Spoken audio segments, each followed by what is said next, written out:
Fuentes de información del crédito. Primero, tenemos la clasificación de fuentes utilizadas según la solicitud de crédito.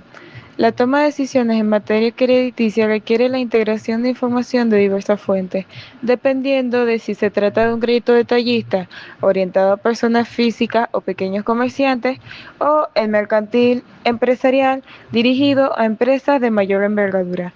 Se utilizan distintos métodos y orígenes de datos que permiten construir un perfil completo del solicitante.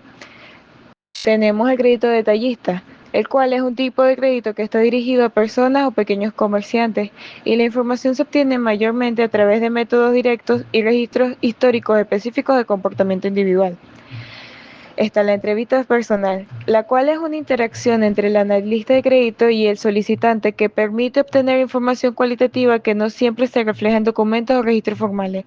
En este proceso se evalúan aspectos fundamentales como la historia personal y financiera, donde se indagan los antecedentes laborales, las condiciones de vida y el compromiso del solicitante con el pago.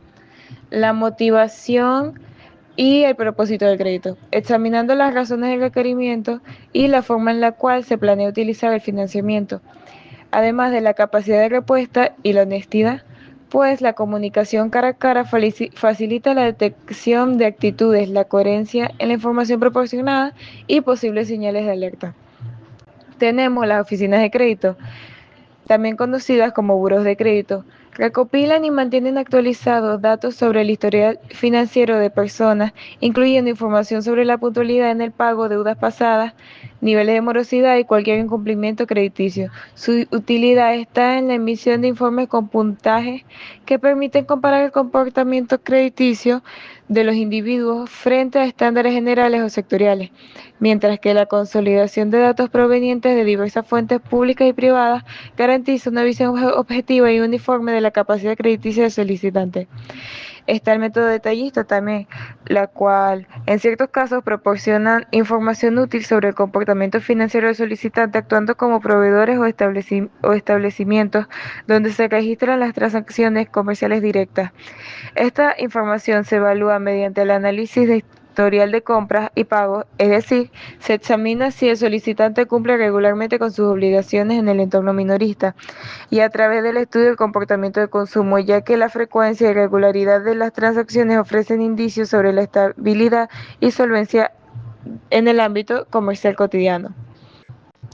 En el caso del crédito mercantil o empresarial, la información requerida abarca aspectos financieros, operativos, legales y de reputación, ya que las organizaciones presentan estructuras más complejas y diversas fuentes de riesgo. Están las agencias de servicios, las cuales están especializadas en analizar y evaluar el riesgo crediticio de las empresas, recopilando datos financieros, operativos y del sector. Generan informes que incluyen índices y calificaciones de riesgo. Esto permite realizar comparaciones sectoriales al evaluar a la empresa en función de sus pares en la industria, e incorporan un análisis integral mediante indicadores de liquidez, rentabilidad y solvencia que orientan la decisión sobre la aprobación del crédito. En el intercambio de créditos se trata de sistemas en los que las distintas entidades financieras comparten información sobre el comportamiento crediticio de sus clientes.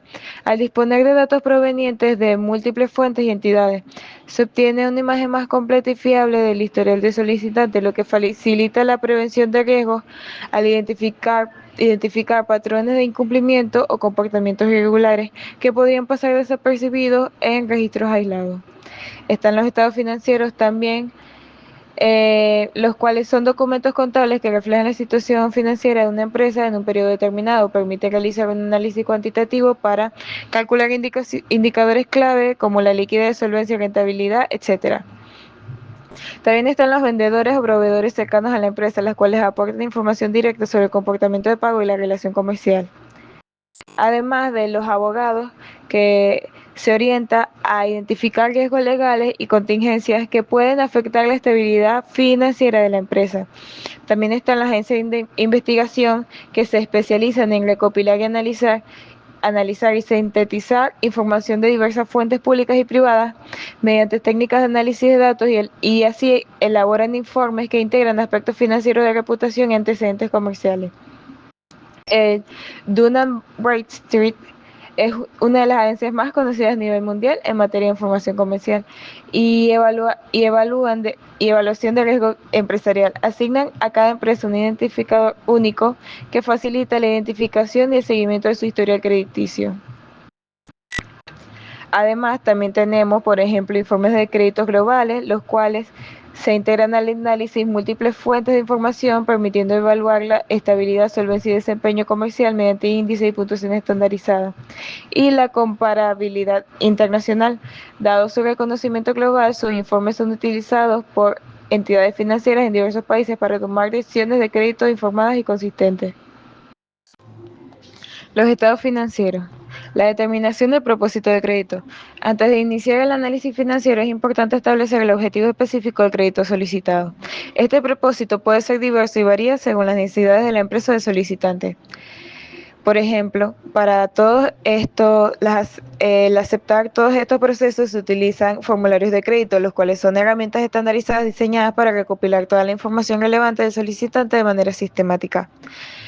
También tenemos el análisis de estados financieros como fuente de datos para decidir el crédito. Los estados financieros son la columna vertebral de la evaluación crediticia. Estos documentos ofrecen una imagen clara y detallada de la situación económica y financiera de la empresa en un periodo determinado. Tenemos también varios tipos y métodos de análisis, como lo son el análisis horizontal, los cuales consisten en comparar las cifras de los estados financieros a lo largo de diferentes periodos, lo que permite identificar tendencias o patrones de crecimiento o deterioro, para prever posibles y futuros desafíos. El análisis vertical implica expresar cada partida del estado financiero como un porcentaje de una cifra base, facilitando la identificación de cambios de la estructura y la importancia relativa de cada componente. El análisis también de ratios financieros es otra herramienta fundamental que consiste en calcular los indicadores clave como son el ratio de liquidez, el del endeudamiento, la rentabilidad sobre el patrimonio o el margen neto, entre otros. En el tema de análisis de los renglones activos y pasivos circulantes. Los activos circulantes comprenden todos aquellos recursos que la empresa puede convertir en efectivo en un plazo menor o igual a un año, como el efectivo, cuentas por cobrar, inventarios y activos líquidos. Por otro lado, los pasivos circulantes representan las obligaciones y deudas a largo plazo que deben pagarse dentro del mismo periodo, como cuentas por pagar, préstamos a corto plazo y otros compromisos financieros inmediatos. Tenemos también la situación de caja, que se refiere a los montos de efectivo y equivalentes de efectivo con los que cuenta la empresa en un momento determinado, y es vital para analizar la liquidez inmediata. Este renglón se obtiene generalmente del estado de flujo de efectivo y refleja la capacidad de la organización para responder a necesidades operativas y contingencias de manera inmediata. Las cuentas por cobrar representan el crédito otorgado a clientes y son un componente esencial del activo circulante. Este renglón mide la capacidad de la empresa para recuperar el dinero derivado de sus ventas a crédito y por tanto impacta directamente en la liquidez. El inventario y venta de inversiones. Los inventarios son bienes destinados a la venta, utilización de la producción y su análisis. Permite evaluar la eficiencia en la gestión de existencia. La relación entre inventarios y ventas es muy importante, ya que una elevada acumulación de inventario en comparación con las ventas puede indicar problemas de sobreproducción o falta de demanda. En el caso de las cuentas por cobrar, este renglón corresponde a las obligaciones que la empresa tiene con sus proveedores y sus acreedores a corto plazo. El análisis de las cuentas por pagar evalúa la puntualidad y regularidad con la que la empresa cumple sus compromisos, lo cual es fundamental para mantener relaciones comerciales saludables y evitar penalizaciones. En el caso del capital de trabajo, se define como la diferencia entre los activos circulantes y los pasivos circulantes. Este indicador muestra el colchón financiero disponible para que la empresa mantenga sus operaciones diarias y haga frente a sus obligaciones inmediatas. Un capital de trabajo positivo es señal de una buena gestión financiera y de liquidez, garantizando que la empresa pueda atender imprevistos, financiar el crecimiento interno y sostener operaciones sin recurrir a financiamiento externo de emergencia. En el análisis comparativo de razones financieras tenemos el capital contable, la cual es una razón que compara los fondos propios de los accionistas que los accionistas han invertido en la empresa con las deudas y obligaciones a corto plazo. Se calcula capital contable dividiéndolo entre pasivos circulantes y una razón alta indica que la empresa tiene una base sólida de financiamiento propio para cubrir sus obligaciones inmediatas, lo cual se traduce en mayor solvencia y menor dependencia de financiamiento externo. Por el contrario, una proporción baja puede sugerir que la empresa enfrenta riesgos financieros, ya que depende de gran medida en recursos ajenos para hacer frente a compromisos a corto plazo. Las utilidades o ventas netas. Esta razón, conocida comúnmente como margen neto de utilidad, mide la rentabilidad de la empresa al relacionar las ganancias netas con las ventas totales. Se calcula dividiendo las utilidades netas entre las ventas y puede reflejarse en forma de porcentaje.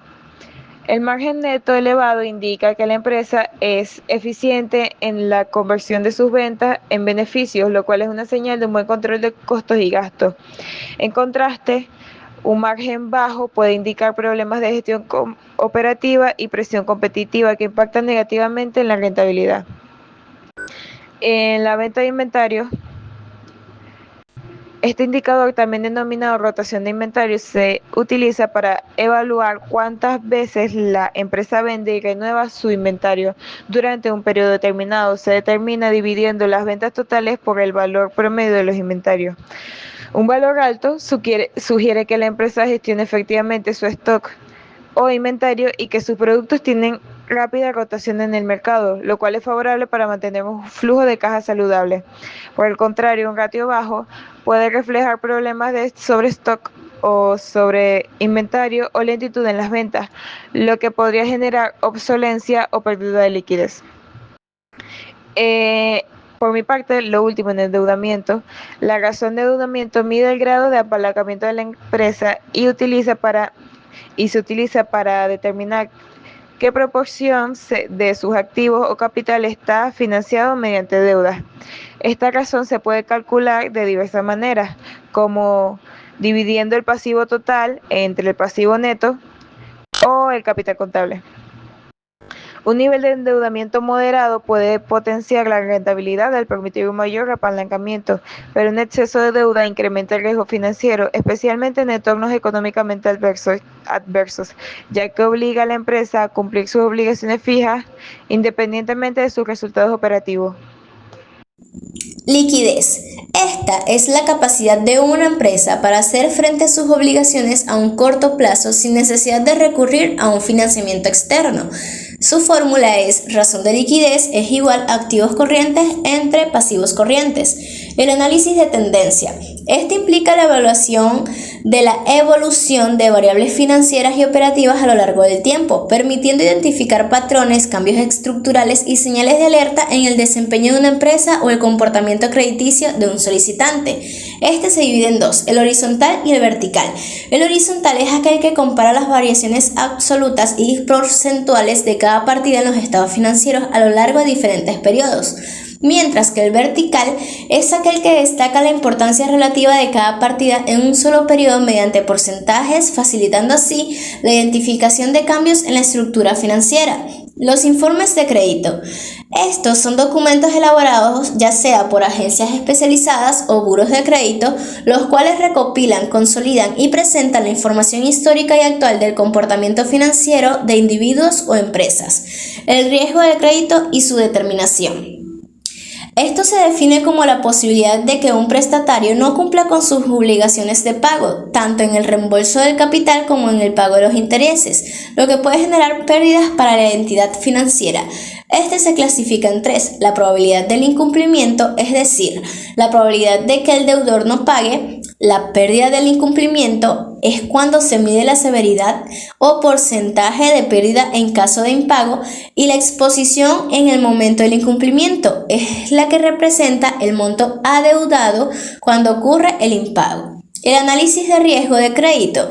Este implica la evaluación integral de la situación financiera, operativa y en ocasiones legal del prestatario para estimar la probabilidad de incumplimiento.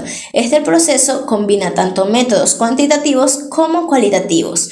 Los costos asociados a los títulos de crédito.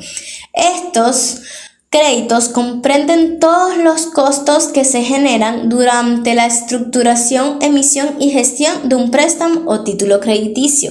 Gracias por su atención. Nuestro grupo está conformado por Guadalupe Barceló y mi persona, Fabiana González.